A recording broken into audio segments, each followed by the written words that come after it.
Hey everyone, welcome back to another dive into the absolute chaos that is human behavior. Tonight we're exploring some seriously wild Reddit confessions that'll make you question everything you thought you knew about the people in your life. I've got marriage betrayals that span decades, workplace revenge plots that destroyed entire careers, family secrets that rewrote personal histories, roommate fraud that nearly ruined someone's credit, parental affairs that shattered childhoods, and online deceptions that prove you never really know who you're talking to. So grab your favourite beverage and let's jump straight into tonight's collection of human disasters. This first story proves that sometimes the person sleeping next to you every night is a complete stranger. My name is Jennifer, and I'm 42 years old. 3 months ago, I discovered that my husband of 16 years had been living an entirely separate life that I knew nothing about. The revelation came by accident, but it changed everything I thought I knew about my marriage, my family, and my own judgment. I met David when I was 24 and working as a nurse at a hospital in Denver. He was 31, a software engineer who seemed mature, stable, and ready for a serious relationship. David was the opposite of the guys I'd dated before: responsible, financially secure, and genuinely interested in building a future together. We got married after 2 years of dating, bought a house in a nice suburb, and settled into what I thought was a perfectly normal married life. David worked regular hours, came home for dinner most nights, and spent weekends working on house projects or watching football. We had 2 kids, Emma, who's now 14, and Tyler, who's 12. David was a good husband and father by all conventional measures. He never missed our kids' school events, he helped with homework and household responsibilities, and he was affectionate and attentive. Our marriage wasn't passionate or particularly exciting, but it felt solid and dependable. I thought we were living the American dream. The first crack in my understanding came last December, when David's company had a Christmas party. I'd been to these events before. They were usually held at a nice hotel with dinner, dancing, and speeches from management. David always seemed to enjoy them, and I liked meeting his colleagues and their spouses. But this year, David told me the party had been cancelled due to budget cuts. He seemed disappointed and mentioned that he'd been looking forward to it. I felt bad for him and suggested we have our own celebration at home with a nice dinner and wine. 2 weeks later, I was at the grocery store when I ran into Maria, the wife of David's colleague Tom. Maria mentioned how much fun the Christmas party had been and how she'd been looking for me there. When I explained that David had told me it was cancelled, Maria looked confused and said that not only had it happened, but that David had been there with a date. At first, I assumed there had been some miscommunication. Maybe David's department hadn't attended, or maybe Maria was thinking of a different event. But something about her expression made me realize she was certain about what she'd seen. When I asked David about it that evening, his explanation was smooth, but didn't quite make sense. He claimed there had been a last-minute change of plans, that it had been more of a work meeting than a party, and that he'd brought a female colleague as a networking opportunity. He seemed slightly annoyed that I was questioning him about it, and suggested that Maria might have been confused about what she'd seen. I wanted to believe David's explanation, but Maria's certainty kept nagging at me. Over the next few weeks, I started paying closer attention to David's schedule and behavior. What I noticed were small inconsistencies that I'd previously dismissed as normal work-related variations. David would sometimes claim to be working late, but when I called his office, the receptionist would say he'd left hours earlier. He'd mention business trips that seemed unnecessary for his role, and when I asked about details, his descriptions were vague and sometimes contradictory. The real breakthrough came when I decided to check our credit card statements more carefully. David handled most of our finances, and I'd always trusted him to manage our accounts responsibly. But when I logged into our online banking, I discovered charges that didn't match David's supposed activities. There were restaurant charges on nights when David claimed to be working late at the office, hotel charges in nearby cities during times when he'd said he was traveling for work but would be staying with clients, Most disturbing were regular charges at high-end stores for women's clothing and jewelry that I'd never received. I spent days going through months of credit card statements, cross-referencing charges with David's explanations for his whereabouts. The pattern that emerged was undeniable. David was spending significant amounts of money on activities and purchases that he wasn't telling me about. Confronting David about the credit card charges led to another round of smooth explanations that didn't quite add up. The restaurant charges were client dinners that had been moved to nicer venues. The hotel charges were due to client meeting locations being changed. The clothing and jewelry purchases were gifts for female colleagues and clients as part of business relationship building. Each explanation was plausible in isolation, but together they painted a picture of business practices that seemed excessive and inappropriate. I couldn't shake the feeling that David was lying to me about fundamental aspects of his daily life. The truth came out when I hired a private investigator. I know that sounds dramatic, but I felt like I was losing my mind trying to make sense of David's explanations and my own suspicions. I needed objective information about what my husband was actually doing with his time and money. What the investigator discovered was worse than I'd imagined. David wasn't just having an affair. He was maintaining a completely separate household with another woman named Patricia and her 8-year-old daughter from a previous relationship. David had been with Patricia for over 7 years, presenting himself as her boyfriend and acting as a stepfather to her daughter. They lived in an apartment about 20 minutes from our house, and David spent several nights a week there. He'd told Patricia that he was divorced and that his custody schedule with his children limited his availability. The financial records showed that David had been supporting both households for years. The mysterious credit card charges were for Patricia and her daughter. Dinners, clothes, gifts, and family activities that David was participating in while telling me he was working or traveling for business. But the deception went even deeper. David had created elaborate stories for both families about his life and circumstances. He'd told Patricia that he worked as a freelance consultant, which explained his irregular schedule and travel. He'd told me that his job required increasing amounts of travel and client entertainment, which explained his frequent absences and unusual expenses. When I confronted David with the evidence from the private investigator, his reaction was unlike anything I'd expected.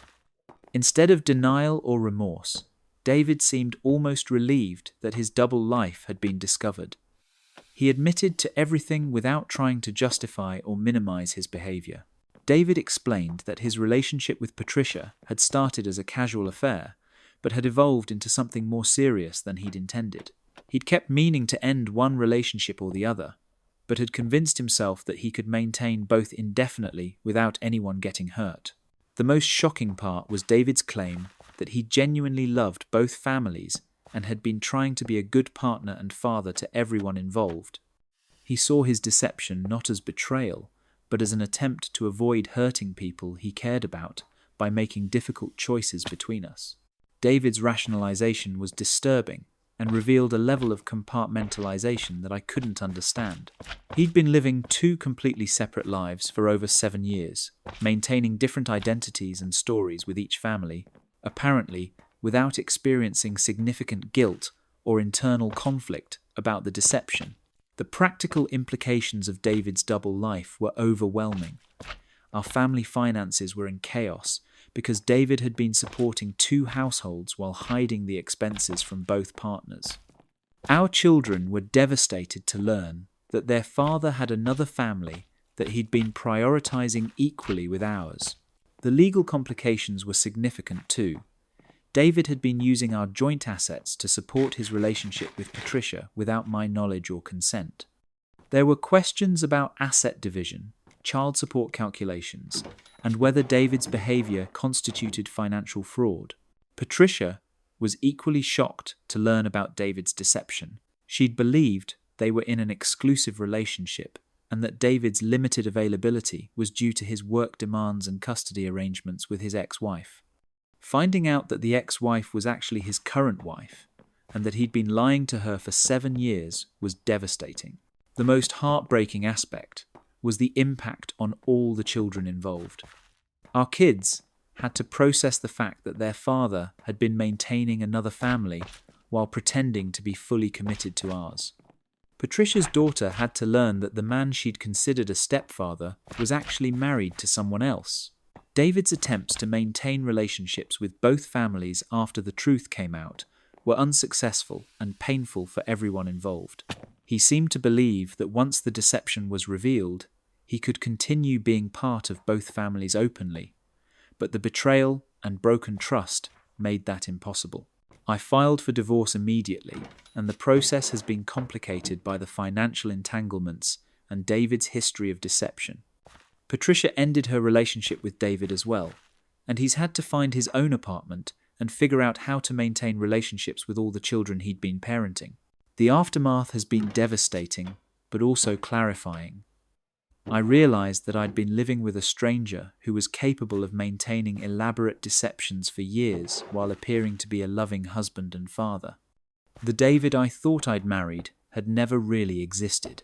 I've been working with a therapist to process the betrayal and to help our children understand that their father's deception wasn't their fault. It's been important for them to maintain a relationship with David while also understanding that his behavior was unacceptable and hurtful. The experience taught me that some people are capable of living double lives with a level of compartmentalization that most of us can't imagine. David wasn't a sociopath or a master manipulator. He was someone who made selfish choices and then convinced himself that his deception was protecting the people he claimed to love. Rebuilding my life as a single mother has been challenging, but ultimately empowering. I'm learning to trust my instincts again and to pay attention when things don't add up, even in small ways. I'm also working on understanding how I missed so many signs of David's deception and developing better boundaries for future relationships. The kids and I are doing better now. We've moved to a smaller house that I can afford on my own, and while our circumstances have changed dramatically, we're building an honest life together. Sometimes the truth, however painful, is better than living a lie. That's the end of that story. Discovering that your husband of 16 years has been maintaining a completely separate family while living with you is the kind of betrayal that changes everything you thought you knew about your own life. This next story shows how standing up for what's right at work can trigger a campaign of retaliation that nearly destroyed someone's career and reputation. My name is Michael, and I'm 37 years old. 2 years ago, I reported sexual harassment at my workplace, thinking I was doing the right thing. What followed was a systematic campaign to destroy my career that was more sophisticated and ruthless than anything I could have imagined. I worked as a senior analyst at a mid-sized investment firm in Boston. It was a competitive environment, but I'd been there for 8 years and had built a solid reputation. I managed a team of 4 junior analysts and reported directly to the department director, a man named Richard who'd been with the company for over 15 years. The problem started when our company hired a new marketing coordinator named Ashley. She was 26, recent MBA graduate, ambitious and professional. Ashley's role required her to work closely with various departments to develop client presentations and marketing materials. Within a few weeks of Ashley starting, I began noticing uncomfortable interactions between her and Richard. He would stand too close to her during meetings, make comments about her appearance that seemed inappropriate for a professional setting, and find excuses to touch her shoulder or arm during conversations. Initially, I assumed I was misreading the situation. Richard was married with 2 teenage daughters, and he'd never behaved inappropriately toward other female employees as far as I knew. But as I observed more interactions, it became clear that his behavior toward Ashley was consistently crossing professional boundaries. The situation escalated when Richard started requiring Ashley to attend after-hours meetings that didn't seem necessary, and asking her to travel with him to client meetings where her presence wasn't relevant to the business. Objectives. Ashley seemed uncomfortable with these requests, but felt she couldn't refuse them without jeopardizing her new job. The breaking point came when I overheard Richard making explicitly sexual comments to Ashley about her clothing and suggesting that her career advancement would depend on her willingness to be flexible about professional boundaries. Ashley was clearly distressed and asked him to stop, but Richard dismissed her concerns and implied that she was overreacting.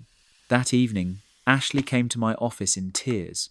She told me that Richard had been escalating his inappropriate behavior for weeks, including sending her suggestive text messages and making unwanted physical contact. She was afraid to report it because Richard was well connected within the company, and she worried that complaining would result in her being fired. I encouraged Ashley to document the harassment and report it to Human Resources, offering to support her complaint with my own observations. But Ashley was terrified of retaliation and asked me not to get involved unless she decided to file a formal complaint. Over the next 2 weeks, Richard's behavior became even more aggressive. He started requiring Ashley to work late nights alone with him, making increasingly explicit comments about what he wanted from her, and retaliating against her professionally when she tried to maintain boundaries. When Ashley finally decided to file a formal harassment complaint, she asked me to provide a statement about what I'd witnessed. I agreed immediately, thinking that supporting a colleague who was being victimized was clearly the right thing to do. My statement detailed the inappropriate comments I'd heard, the unnecessary physical contact I'd observed, and the pattern of behavior that had escalated over several months. I thought my account would help establish the pattern of harassment and support Ashley's credibility. The HR investigation took 3 weeks, during which Ashley was moved to a different department while Richard remained in his position. I was interviewed twice about my observations and felt confident that the company would take appropriate action based on the evidence, but the outcome was disappointing and concerning. HR concluded that while Richard's behavior had been unprofessional, it didn't rise to the level of sexual harassment. Richard received counseling about appropriate workplace behavior, but kept his position and his direct reports. Ashley was offered the option to transfer to another department or receive a severance package. Ashley took the severance and left the company, feeling that she couldn't continue working in an environment where her harassment complaint had been essentially dismissed. I was frustrated by the outcome, but assumed that the situation was over and that Richard would modify his behavior based on the HR intervention. I was wrong. Within a month of the investigation's conclusion, I began experiencing what I now recognize as systematic retaliation designed to force me out of the company. It started subtly: important meetings that I was suddenly excluded from, client relationships that were reassigned without explanation, project budgets that were cut in ways that made my work more difficult. Richard began micromanaging my work in ways that were unprecedented and unnecessary. He started requiring approval for decisions I'd been making independently for years, questioning my judgment in front of colleagues, and finding fault with work that had previously been considered exemplary. The retaliation escalated to more direct attacks on my professional reputation. Richard began sharing concerns about my attitude and team leadership with other managers, suggesting that my involvement in the harassment complaint had revealed character flaws that made me unsuitable for senior responsibilities. Within 6 months, I was removed from my team leadership role and reassigned to individual contributor work on less important projects. My performance reviews, which had been consistently excellent for 8 years, suddenly included criticism about collaboration and professionalism that seemed designed to create a paper trail for eventual termination. The most insidious aspect of the retaliation was how Richard turned other colleagues against me. He suggested that my support for Ashley's complaint had been motivated by personal animosity toward him rather than genuine concern about harassment. He implied that I was a troublemaker who couldn't be trusted with confidential information or sensitive client relationships. Several colleagues who had previously been friendly began avoiding me or treating me with suspicion. I realized that Richard was systematically poisoning my professional relationships while maintaining plausible deniability about his motives. The psychological impact was devastating. I started dreading work, questioning my own perceptions, and wondering if Richard's criticisms of my performance were accurate. The constant stress of being scrutinized and undermined was affecting my sleep, my health, and my relationships outside of work. I tried addressing the retaliation through HR, but my complaints were dismissed as personality conflicts or performance issues. Richard was careful to frame his actions as legitimate management decisions, and HR seemed unwilling to acknowledge the connection between my support for Ashley's harassment complaint and the sudden deterioration in my work situation. The situation reached a crisis point when Richard began making false claims about my work performance and professional conduct. He alleged that I'd missed important deadlines, failed to communicate critical information to clients, and had been insubordinate during team meetings. None of these allegations were true, but they became part of my personnel file. I realized that Richard was building a case for my termination based on fabricated performance issues. The documentation he was creating would make it nearly impossible for me to defend myself, or to prove that his actions were retaliatory rather than legitimate management decisions. At that point, I consulted with an employment attorney who specialized in workplace retaliation cases. The lawyer explained that while my situation clearly constituted illegal retaliation for supporting Ashley's harassment complaint, proving it would be challenging because Richard had been careful to disguise his actions as legitimate business decisions. The legal process was long, expensive, and emotionally draining. My attorney gathered evidence of the timeline between Ashley's complaint and the changes in my work situation, documented the contrast between my historical performance and the sudden criticism, and interviewed former colleagues who were willing to testify about the hostile work environment. Meanwhile, the retaliation at work continued and intensified. Richard seemed to realize that I was building a legal case and began more aggressive efforts to document alleged performance problems and create justification for my termination. The stress of fighting both the legal battle and the ongoing workplace hostility was overwhelming. I developed anxiety and depression symptoms that required medical treatment, and my relationships with friends and family suffered because I was constantly preoccupied with work problems. After 18 months of legal proceedings, we reached a settlement with the company. I received financial compensation for lost wages and emotional distress, but I was also required to sign a non-disclosure agreement that prevented me from discussing the case publicly.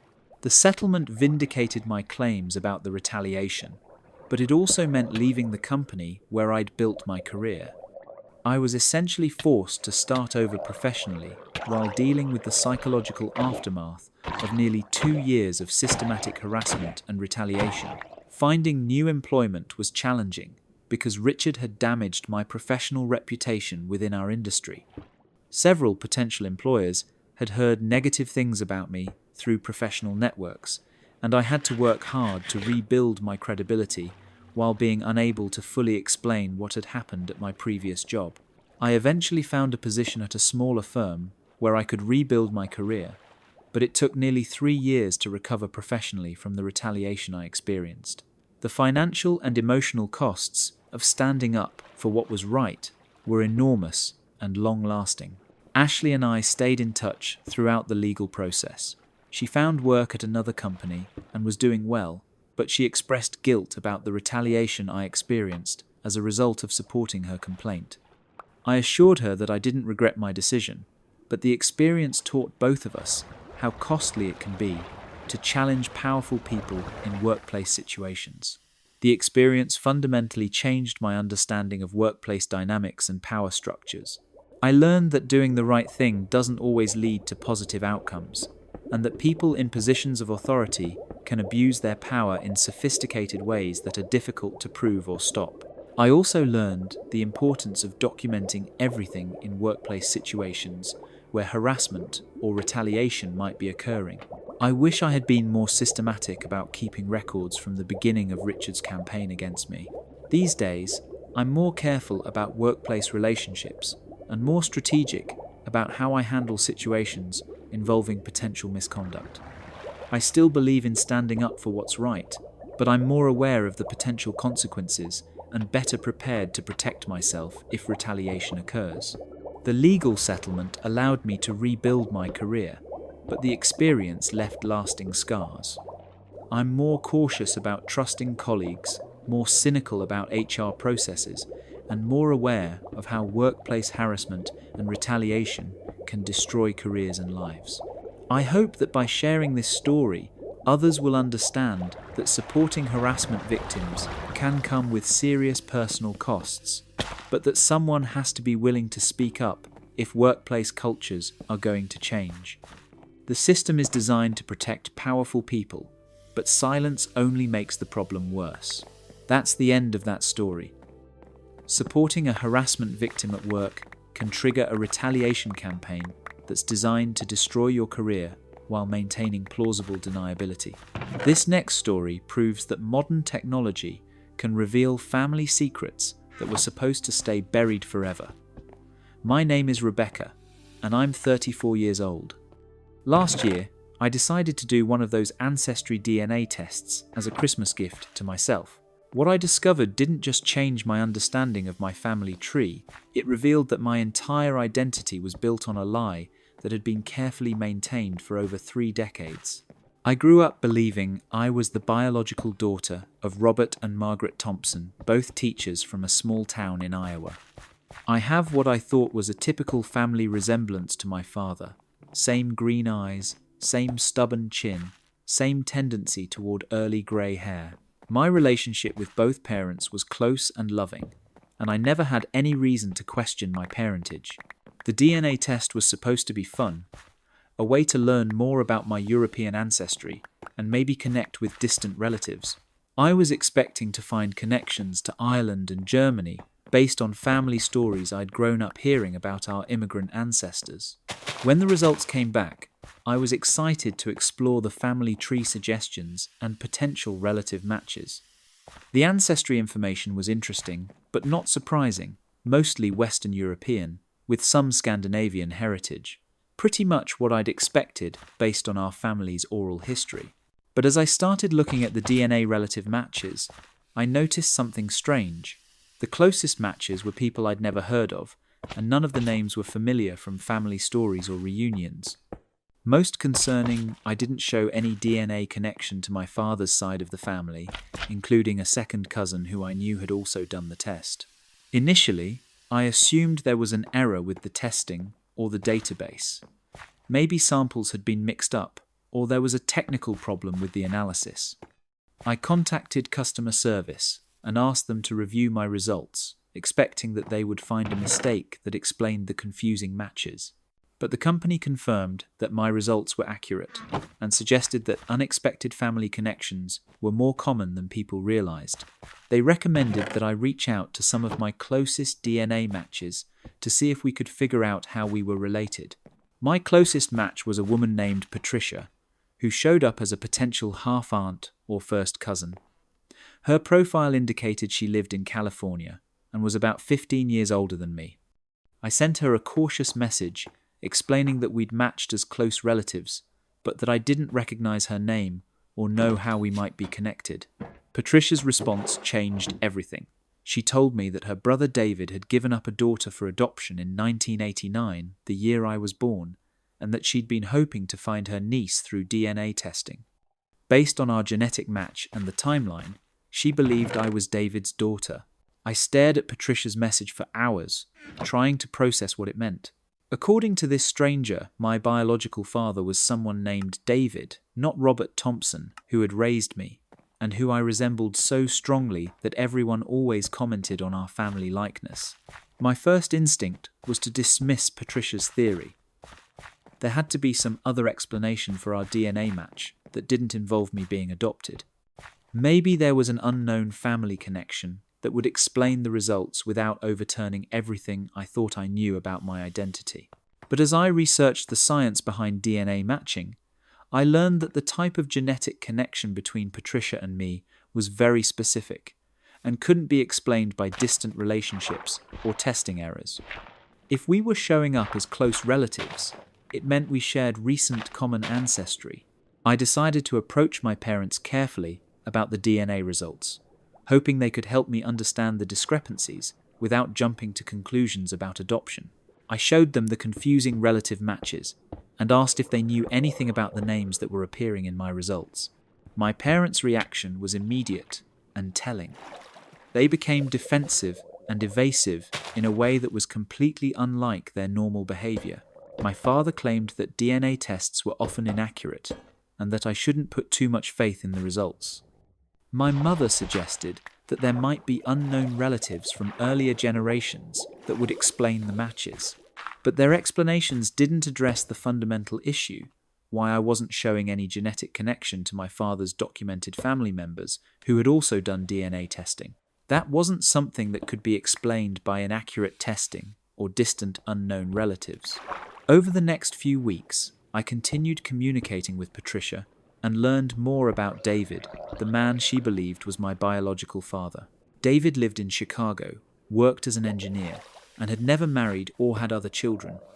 According to Patricia, David had a brief relationship in college that resulted in a pregnancy, and he'd agreed to give the baby up for adoption through a private arrangement. The timeline matched my birth year perfectly, and other details Patricia shared seemed to align with what little information I could gather about my early life.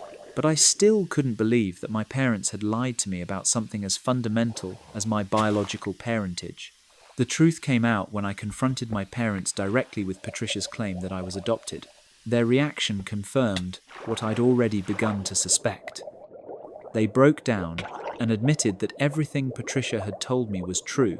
My parents explained that they'd struggled with infertility for years before connecting with David through a friend of a friend who knew about his situation.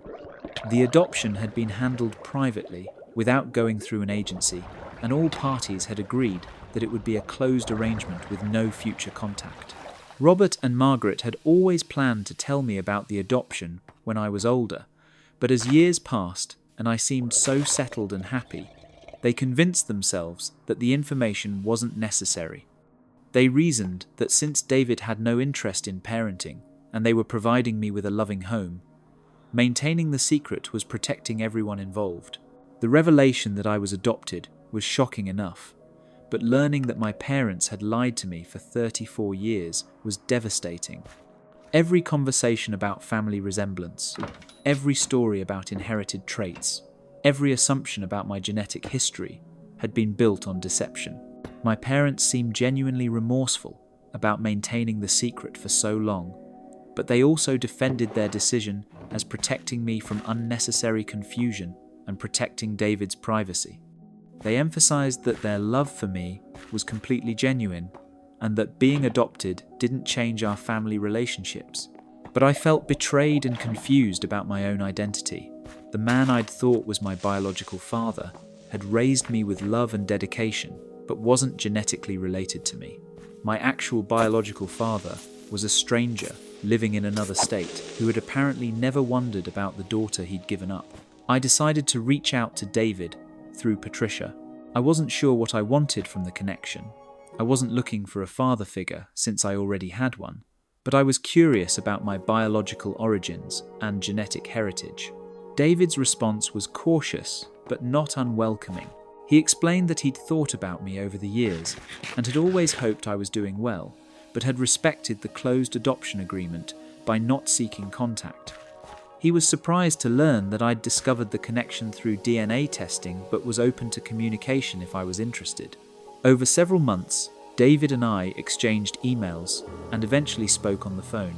He shared information about his family medical history, his interests and personality traits, and stories about his life that helped me understand my biological origins. Some aspects of connecting with David were illuminating.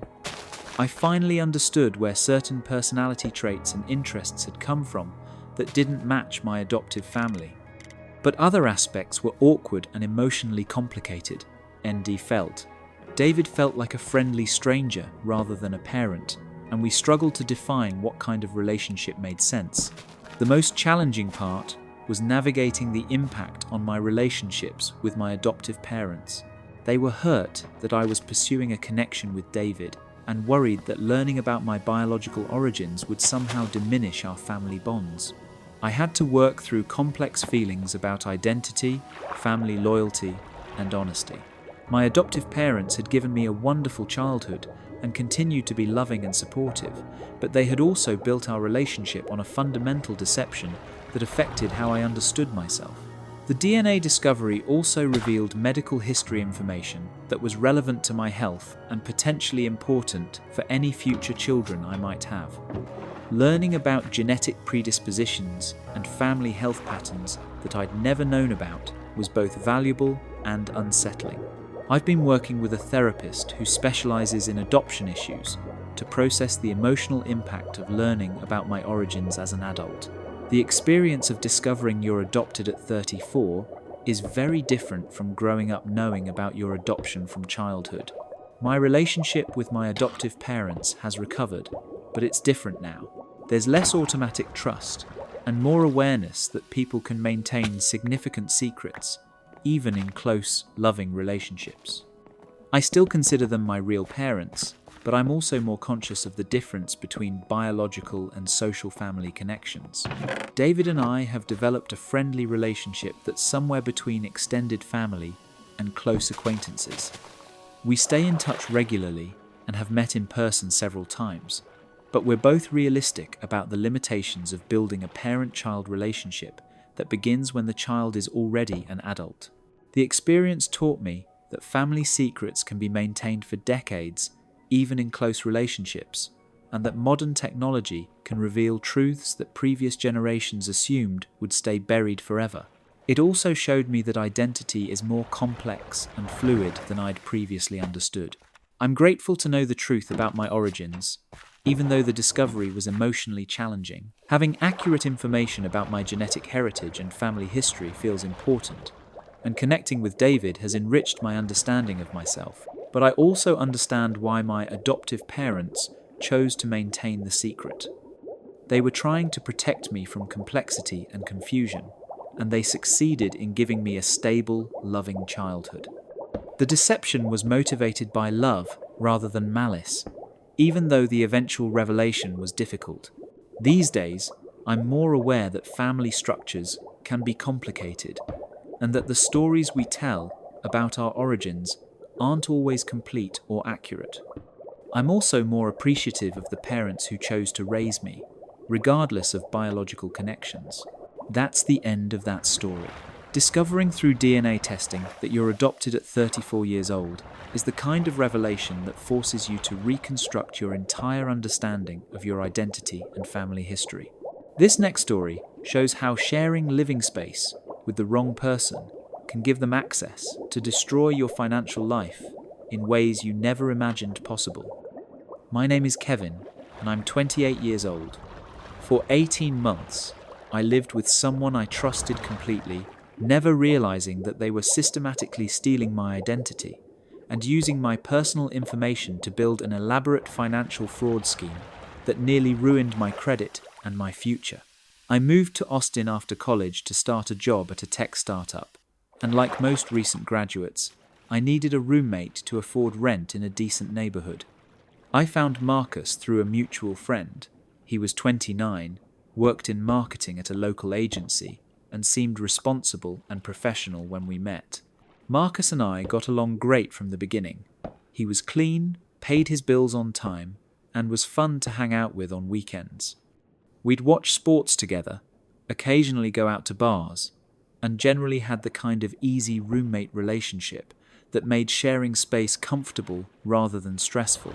Marcus seemed financially responsible and career-focused. He drove a nice car, dressed well, and talked about investment strategies and career advancement in ways that made him seem more mature and financially savvy than most people our age. I respected his apparent success and sometimes asked for advice about managing my own finances and career development. What I didn't realize was that Marcus was unemployed and had been for several months before I moved in with him. The marketing job he claimed to have didn't exist, and his apparent financial stability was being funded by an elaborate identity theft scheme that included using my personal information. The first sign that something was wrong came about 8 months into our living arrangement, when I started receiving bills and account statements for credit cards I'd never opened. Initially, I assumed these were mistakes or junk mail, but as more documents arrived, I realized that someone had been opening accounts using my name and social security number. When I called the credit card companies to report the fraudulent accounts, they confirmed that multiple cards had been opened using my information over the past several months. The addresses on file were a mix of our apartment and other locations I didn't recognize, and the application information included personal details that would have been difficult for a random identity thief to obtain. I immediately suspected that Marcus might be involved, but the evidence wasn't conclusive. Identity theft can happen in many ways, and I didn't want to accuse my roommate of serious crimes without being certain. I decided to monitor my credit more carefully while trying to figure out how my information had been compromised. Over the next few weeks, I discovered that the identity theft was much more extensive than I'd initially realized. In addition to credit cards, someone had opened bank accounts, applied for loans, and even filed tax returns using my social security number. The fraudulent activity had been going on for months and was affecting my credit score and financial records in ways that would take years to resolve. The breakthrough came when I found pre-approved credit card offers addressed to me that had been opened and resealed. Marcus had been intercepting my mail, taking offers for new credit cards, and using the information to apply for accounts that he could access and use without my knowledge. But the mail fraud was just the beginning.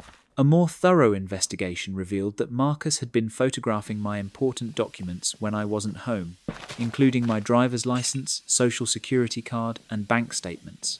He'd used this information to create false identification documents and open accounts that appeared legitimate to financial institutions.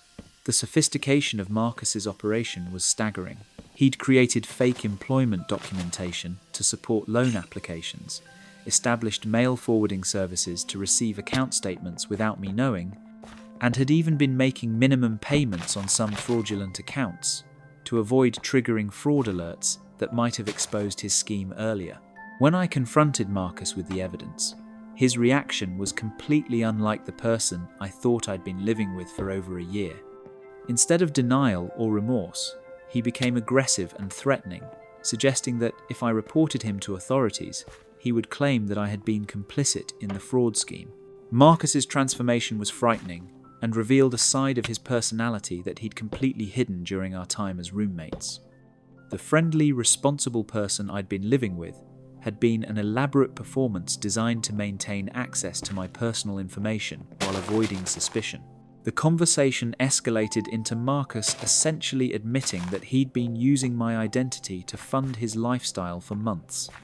He claimed that he'd intended to pay everything back once he found steady employment, as if identity theft was a reasonable form of temporary financing rather than a serious federal crime. Marcus's justification for his behavior was disturbing and revealed a complete lack of understanding about the impact of his actions on my life. He seemed to believe that since he'd been making minimum payments on some accounts and hadn't maxed out all the credit lines, his theft hadn't really harmed me. The reality was that Marcus's fraud had already done significant damage to my financial reputation and would require years of effort to fully resolve. My credit score had dropped dramatically. I was being denied for legitimate credit applications, and I was spending hours every week dealing with financial institutions and credit reporting agencies. I reported Marcus to local police and federal authorities, but the legal process was slow and complicated. Financial fraud investigations take time, and in the meantime, I had to continue living with someone I now knew was a criminal who had been systematically robbing me for months. The next few weeks were incredibly stressful and uncomfortable.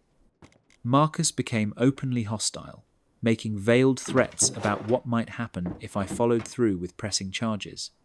He also seemed to be destroying evidence and preparing to disappear, which made me worried about whether law enforcement would be able to build a strong case against him. I ended up breaking our lease early and moving out, even though it meant financial penalties and the difficulty of finding new housing on short notice. Living with Marcus had become impossible once I knew what he'd been doing, and I was concerned about what other fraudulent activities he might attempt if I stayed. The financial recovery process took over 2 years and required dozens of hours of paperwork, phone calls, and legal documentation. Each fraudulent account had to be disputed individually, and I had to provide proof that I wasn't responsible for debts that Marcus had created using my identity. Some financial institutions were cooperative and quickly removed fraudulent accounts from my credit report. Others were skeptical and required extensive documentation to prove that I'd been a victim of identity theft, rather than someone trying to avoid paying legitimate debts. The most frustrating aspect was that even after accounts were closed and removed from my credit report, the damage to my financial reputation lingered. I was denied for apartment leases, had difficulty getting approved for car loans, and faced higher interest rates on legitimate credit applications because of the fraud history.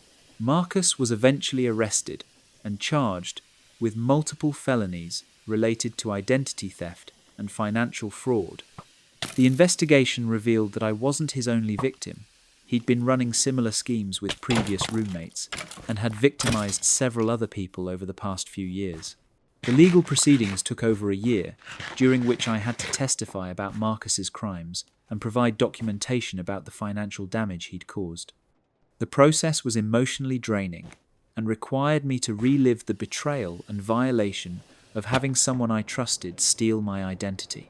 Marcus was ultimately convicted and sentenced to 3 years in prison, but the financial restitution order was largely meaningless since he had no legitimate assets or income to pay back what he'd stolen.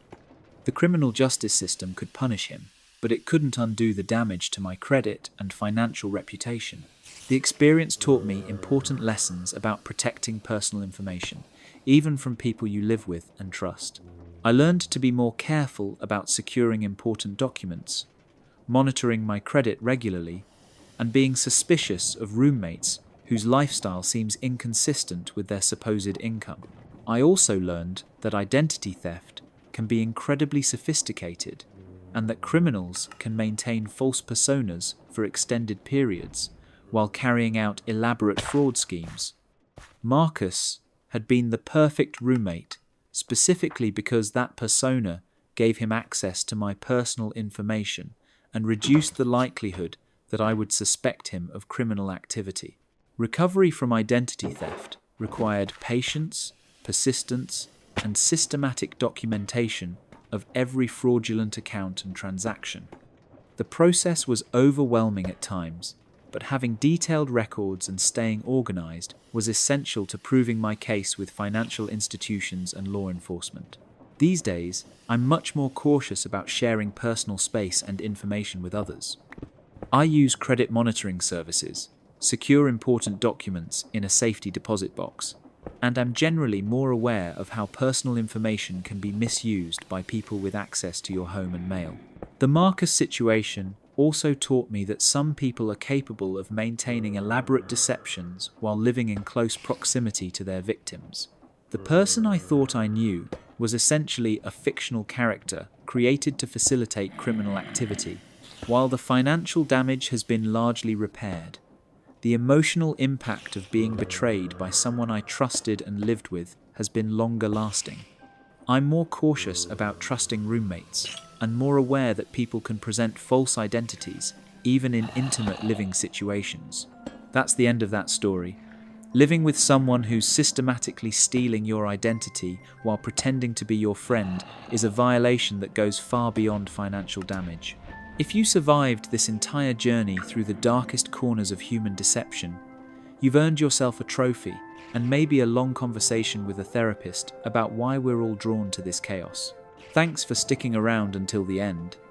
And if these tales of betrayal and manipulation made you grateful for the relatively normal drama in your own life, smash that subscribe button for more deep dives into the beautiful disaster that is human behavior. Catch you in the next episode.